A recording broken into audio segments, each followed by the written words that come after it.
Today, we're joined by Paula with Above the Dirt. So excited to jump into this one. You've got a really awesome business, and video is a big part of what you do. Was wondering if we could kick things off. You could tell us a little bit about Above the Dirt, how you started and how it's going. Yeah, absolutely. I have done a lot of videos in my time, so I was very happy when I found you guys. So I came from a background of 20 years actually in the beauty industry. So hairdressing, salon owners, teaching a lot of classes in that realm. To make a long story short, that part of my career ended and just looking for something different to do. And I've always been kind of a plant lady anyway, grew a bit of a vegetable garden, kind of got excited about like, look, I made this cucumber, that kind of thing. Got into some house plants. And really though, the birth of Above the Dirt garden shop was because I was running my mouth to my husband about wanting a greenhouse over and over again for years. And just these big, like unrealistic things that we couldn't do. And we actually got into a little bit of a tiff about it. And just then like next day or the next week, he was driving one way down the street. I was driving the other. And there was this old gas station that was like an auto repair shop, whatever it was. It had emptied out. And it was like a real armpit in the area of town. And we both independently thought, well, we don't need a greenhouse. That could be a plant store. So it's just kind of bizarre that our brains like united on a gas station being a plant store. And so we rented it. And opened up and got into, of course, house plants. We do that year round. And then all the seasonal things. So springtime, you get all the annuals and the hanging baskets, perennials, trees, shrubs to plant. And summer is a little bit of our quiet season. Fall gets very mom heavy. We do a lot of pumpkins and pumpkin painting, a lot of things with like kids, a lot of community activities. And then we do poinsettias. In the winter, we do a ton for Valentine's Day. And then before you know it, it's spring again. So it's just this constant seasonal cycle of all the different plants. Yeah, that's actually a really great segue because I can imagine how seasonal something like a plant business might be. I've seen where you offer workshops, you do plant subscriptions, you have an online store and do drop shipping. You and I had spoken a couple of months ago and you shared it was like really important to find ways to have predictable revenue when there's these kind of highs and lows. Can you share a little bit about that journey and how some of those things came into the fold? Obviously it's seasonal. Like we know that people plant in spring. Like that wasn't a surprise. And just how big that difference was a little bit of a surprise. So you know how like Black Friday in retail is like right after Thanksgiving? That is... there's like 6 weeks in spring. Like we just pray it doesn't rain on Saturdays because your entire year is made in this like 6 to 8 weeks in spring. And the initial theory, of course, was okay, house plants are more of a predictable purchase. People purchase house plants all year, which is true. They absolutely do, but they even purchase those more in spring. And so 1 year in really quickly, when you look in the rearview mirror of your business, it's like, okay, we have to even this out a bit. And a lot of garden centers even close in the summer. And it's like, well, I got to pay rent anyway. Like, I don't want to be closed. And we were already doing like pretty well on Instagram. We had like a video that had gone viral because of a repotting tip and stuff like that. But it was like, you know what? I think this is figure outable. I think we could figure out a way to get enough attention on social media to do the plant subscriptions. And actually came from a deep background in shipping with hair care because we did manufacturing and distribution. So like shampoos and conditioners and aerosols. And I know enough about shipping to know that I don't want to be a shipper. Like that is not going to happen, especially something that's alive. And then there's dirt and then there's heat. And so we were able to find one of our growers that does a drop shipping. So it's like a very specific, really high quality, as opposed to some of the drop shipping, I think gets kind of a bad rap, where this is a grower that's shipping on our behalf. Which is really nice. And it's been growing, we're getting there. I'm hoping to have a really big push, this season. I think there's so many businesses where there is highs and lows and yours in particular, like it's extreme. But you talked about introducing these other revenue streams, having more predictable revenue. Yep. And you hit on Instagram. I'd love to hear like what role is video playing in helping awareness around this? Getting people in the door. How has video become a part of your business?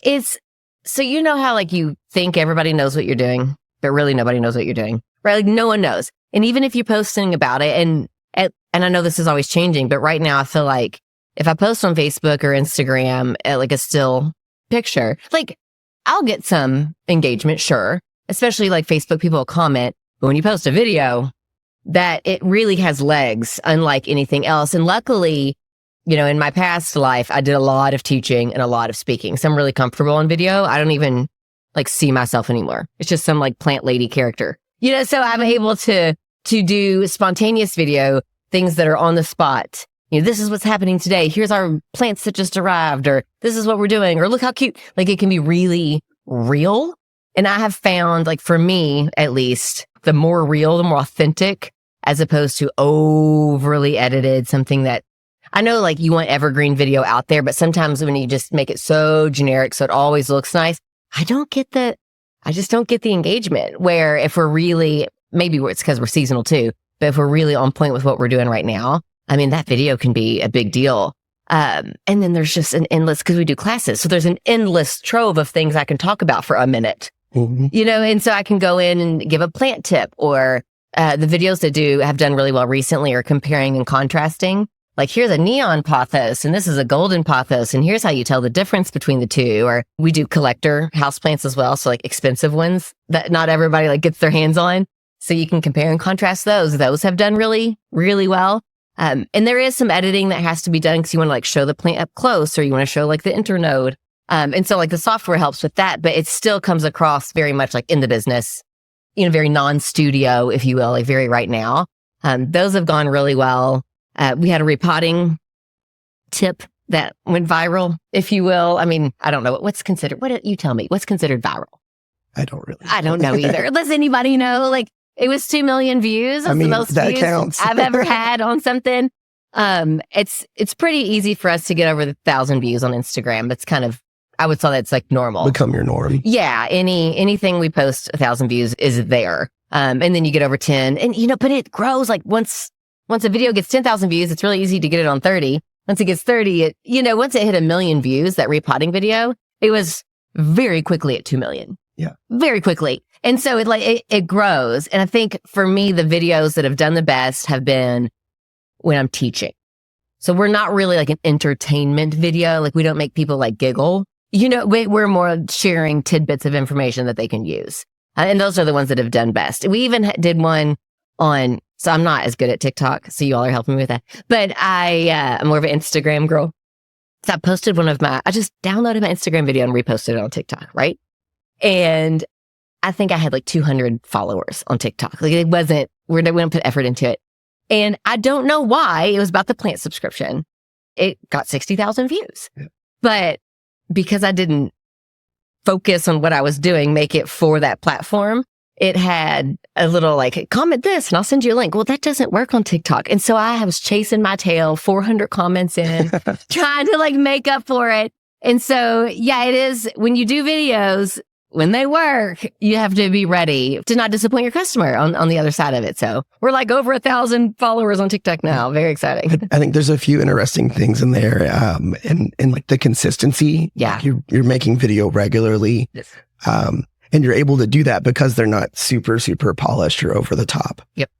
But that making it more authentic. And so people are engaging. You also talked about, things that might work on Instagram might not work on TikTok. I just came off of a call before you walked in. I was head of entertainment for TikTok. Nice. And one of the things they shared is on TikTok, it doesn't matter how many followers you have. Like every video is a test. Yeah. And you've got to hook people. And if they watch it all the way through or they're engaging, that's when it takes off. So you could have 1,000 followers and one video could have dozens of views. You could have one video that gets 1 million. But the key is just to keep the difference is so wild. I mean, and I feel like there's a little bit of that, at least in Reels on Instagram. Like the stories are seemingly at this moment shown to the people that already follow you, or at least that's what the feedback is suggesting to me. But the Reels, they can go anywhere, and so it's interesting. You'd almost have to go to ours and take a look at what I mean by being authentic. It's just being yourself, being your own character. Now, it's still proper pronunciation. You need good grammar. You don't post your ohs and oopses unless it's like, one of those reels where you just show people how much you mess up. And because I do see some like air quote authentic stuff out there that is a little cringy. Like, I don't show people the everyday life at the garden shop because a lot of it's boring. It's not like that doesn't just that. Yes, that's authentic. You don't realize how much paperwork there is. Oh my gosh, so much administrative work. Like, I'm always on my computer in our creepy dark office, and I don't think I've ever posted our creepy dark office, and I won't. But I did post in a video that did well because people comment all the time, you must have the most beautiful plants at home. And like, honestly, most of my plants at home are kind of dead. And so I posted a whole video showing like, well, this is the one my dog ate, and here's why I don't have succulents, and this is the one plant I take care of. And that one did well because it's authentic, and yet at the same time intentional. Like, I knew the story I was telling in my 1 minute, and I did that properly. So I think it's a little catch-22 if you're new to videos, figuring out what that line is, like that difference. But it still needs to look like you did it on purpose. That's the Your end business, goal. not a creator. Absolutely. The 100%, the entire goal for me is for people to walk in my brick and mortar store or click on the plant subscription, buy a plant online, come to one of our classes. That's the way we make money, right, is that we sell these things. So my goal is sales through good marketing, of course. And so, it can be hard to draw a direct line from like likes and shares on social to like what actually happened because of that. And you talk about more sales online or more people in the store. Like, are you able to tell? Oh, can you tell? I will say, I can tell with the plant subscriptions. Whenever I have a video that's done properly and there's a call to action and the link is easy and all the buttons click, because I think that's one of the big things about digital is, let's say you have attracted the attention of a customer. You cannot immediately then frustrate them. Yeah. By it not, like the button's not working or it not going, or they have to click 5 times and man, you could have made that one. And so when all of that works the way, at least I think it's supposed to, like the way we have it planned, you see the subscriptions roll in, you see the sales go out. I mean, the emails come, and it's hard to ignore the fact that yes, this was a direct result of that great, well done video. I don't know if I've gotten any plant subscriptions off of an image post. Yeah. Maybe a story, maybe, but it's the reels or the TikTok video that have done that for us. I think the thing you call out there that's important is like, there's a very direct action. Yes. That's in that content. Like, you're pointing people to the next step and you're educating them.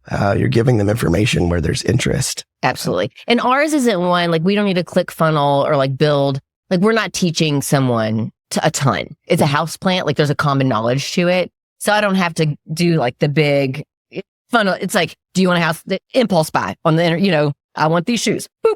I want this plant. Yes, that's a good gift. Doop. That is easy to measure. That's the online people. Then we have a brick and mortar store. And so I will say it's rarely specific enough for what I would prefer, but we do have customers come in that's like, I watch all your stuff.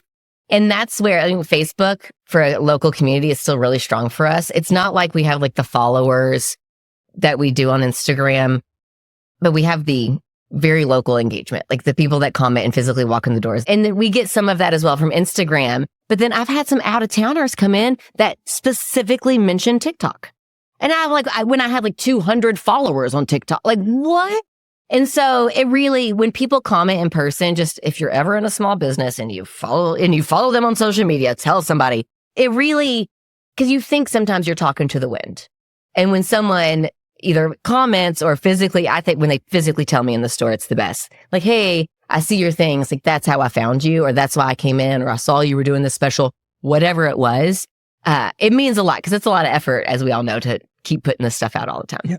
I've heard other business owners talk about, video. You're not going to expect everybody that watches to end up being a customer, but it could be the thing that leads to someone being a first-time customer. It could also be the thing that leads you to find some of your top customers and like those repeat buyers that keep coming in. Absolutely. And so I think it's just really interesting what can happen for a business when you introduce video in the equation. Like, do you have any point of view on like life before and after video in your business? I mean, we've always done video. Video is my instinct. I will say most people that are uncomfortable making videos will be able to form really good arguments against videos, right? Because they don't want to do it or they don't want their face on it. I don't mind my face being on things. So I think that helps make it easier. I actually have to like mentally make sure I don't put my face on everything. Cause who wants to see the same person all the time, like show just plants or just the store or whatever it might be. I think the big hesitation that comes with video, it's kind of like, when you hear yourself on a voicemail and you're like, that's not what I sound like. Like, I'm not that country. Like, I would argue to the end of the earth that I don't have that Southern of an accent. But the moment I listen to something back, I absolutely sound super, super duper Southern. And so, I don't know, 15 years ago, I just decided not to care. And so instead of that being an insecurity of all the things that like, oh, a Southern accent doesn't sound intelligent or whatever, like all the dumb stuff that just doesn't matter. And this is the advice I give everybody. If you look at a video and you think, oh my gosh, like I hate the way my voice sounds. I hate the way I look, or I'm too fat, or I'm too skinny, or my nose is big, or all the garbage, right, that you hear. Like I would never put this out there. Here, this is not what I look like, right? This is going to sound kind of mean, but that is what you look like. It is what you sound like. It is exactly who you are. You're the only one that's not used to it. And people have fallen in love with you, and you have friends, and you have meaningful relationships, and you're glorious. You're the only one not used to it. And so look at yourself through the lens of any of the other people in your life. Like you love them for who they are, not the weird flaws that you decide to hyper focus on for yourself. It's a wonderful thing that that's who you are. And yes, sometimes people get weird and stale on a video. Yeah, if that's not you, we're going to work on loosening it up. So just like let it go and put an intentional video out there and maybe don't even watch it if you don't need to. I think that's one of the great things about being consistent is you can improve over time. If you catch something that you want to do different, you have another chance. Yeah. And your customers will root for you. Like good customers, the 1%, like the nasty ones are the ones we're all afraid of, but they are just such a small amount of what really lives in this world. Like I deeply believe humans are good people. Like I really do. Like most people are normal and nice. I swear. It's just the crazies and the weirdos are really loud.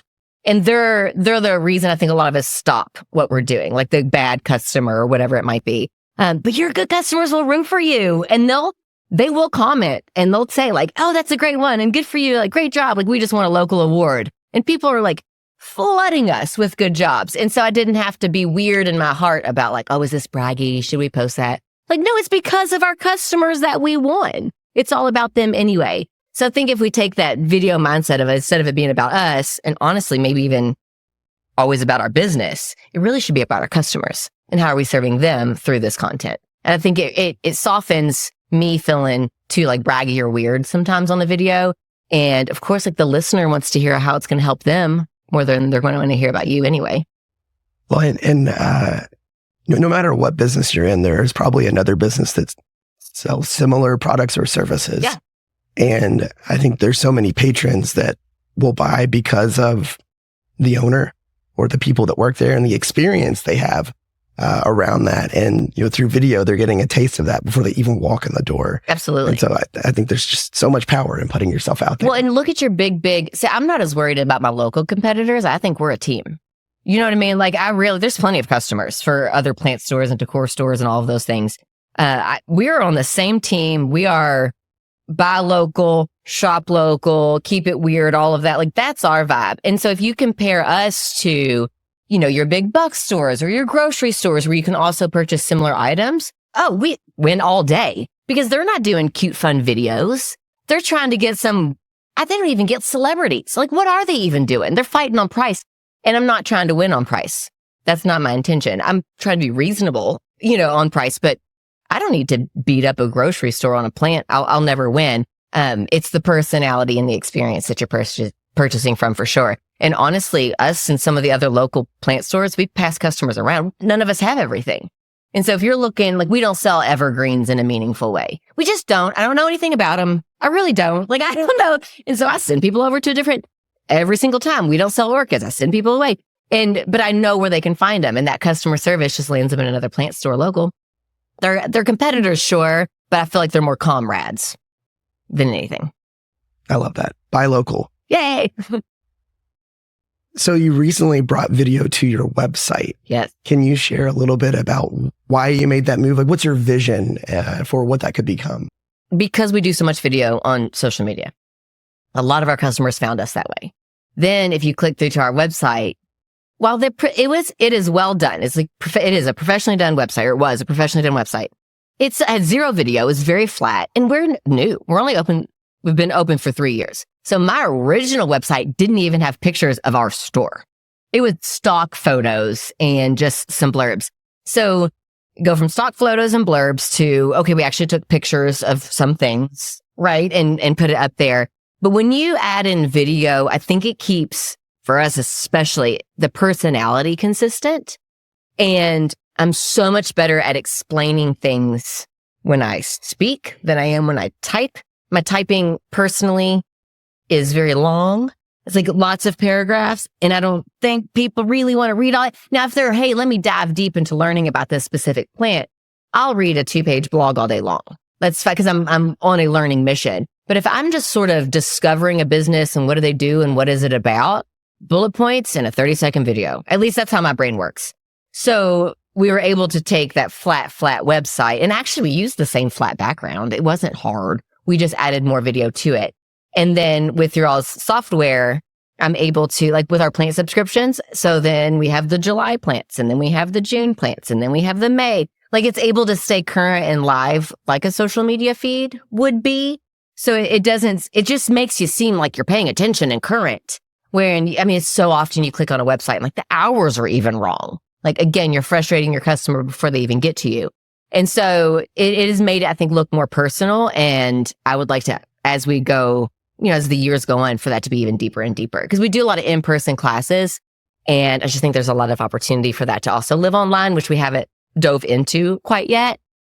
Not everybody, first of all, wants to come to an in-person class or can come at the timing that we offer. And we do a lot of weekend classes. I was a hairdresser for 20 years. We worked weekends, right? Like, not everybody can come. And so I do see like a future where video will help bridge that gap of educating for our customers. I really love how you talked about your website being kind of flat, and this was an opportunity to bring it to life. Mm-hmm. And especially because you're making videos so often, like there's just constant change and new information. Yeah. And even the seasonality is a benefit there because you're able to show Yes. What's happening right now. So you hit on a version of this earlier, but I'll ask the question. Like, Okay. if someone were looking to start doing video or to bring it to their website, what are some things you might suggest or recommend? First, the pet peeve, which is when you have a portrait video sitting in a landscapes slot or a landscape video sit right, it doesn't fit right. So if you know where you're going to post it, like if you know, I want this to be the introduction on our website, or this is going on YouTube, well, it should probably be wideways, right? Or if you are on Instagram and you're like, okay, I really want to grow this Instagram following, people tell me reels are the way it goes, you should make that video tall ways, because then that's how people are enjoying. And that is such a huge thing for me. It's not that I won't reuse something. Like, we've been on the news, other people have made content for us that's really well done. So I'm not saying I won't post something horizontal on Instagram with the black, like, it happens. You can look, there's ones there, but I really try not to. Speak to the audience where they're viewing you. It just looks like you did it on purpose. I think that would kind of be step one. Step two, I'm a big fan of the captions. It could be because I speak a little quicker than I should. It could be my Southern accent. It could be that I have toddlers and I have to watch my phone on mute all the time. So I like the captions. If you looked at my videos that didn't have them and my videos that do, the performance is always better when the words are on the screen and you have to edit that caption. Well, and again, this could be my country accent. It never has my words right. It never has my words right. Like, I have to go in there and like delete. Correction. Yeah. Yes, because of just the way I speak, I guess. But going in and editing, it's those little things that really only take a minute. It really elevates. Yeah. So many views happen on mobile and people don't have the sound on. They really don't. Or if you're watching at work, you're not going to have the sound on. And you only have my attention for like, if I already enjoy what you're doing, I already like you, I know that you're on, like, I'm plants and I'm watching plants. Like, I know it's a planty thing. You still only have like 10 seconds, let alone if it's less than that. If we're assuming we already have the right person in front of us, 10 seconds is an insane amount of time. So the other recommendation I tend to give is get rid of the, hello, my name is Paula with Above the Dirt. And today I would like to talk to you about how to tell the difference between these 5 plants. Like, too much. All of that is way too much. I don't really think people care about your name. If they do, they're going to find it, make that easy. I really don't think they care if you're the owner or not. If they do, they'll find it, make that easy. It's just, what are we doing? Comparing and contrasting these two plants, learning why poinsettias aren't actually toxic to dogs, and make it the you instead of the I. So your dog and poinsettias, not I want to tell you that I know everything about poinsettias. It is about the customer. And it is just, and now that that's something I notice, it grates on me to see somebody waste the first 6 seconds of every single video. But honestly, if you're new to making videos, it's really hard to just start cold. So what I would recommend is do that. Hi, this is Paula with Above the Dirt Garden Shop. I'm here to tell you today about, give the pause and then go into it because it warms you up. But then you just edit that off before you post it. Just cut it off. It does help get like the train started, but I just don't think your customers want to hear that over and over again. That's a really, really great one. People are scrolling on social. You've got 2 to 3 seconds to get them to get hooked and watch the rest of it. It is natural to want to say those things, and it can be a good way to get the words out and get flowing. So go ahead and say it. Lop it off. And then, and that's it. Breathe before you push stop or go like this and walk away. Give yourself the editing pause. Every editor I've ever had to deal with has just pause and smile for a second before, because it's so frustrating to have such a good thing and then have a dumb face at the end of it and then not want to post it because you got giggly. You had made a comment earlier about, the kind of head trash or things that you might be insecure about.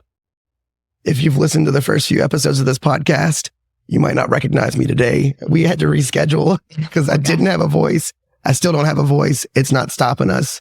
And, we got to hear your story. You got to give a lot of really helpful tips for other business owners.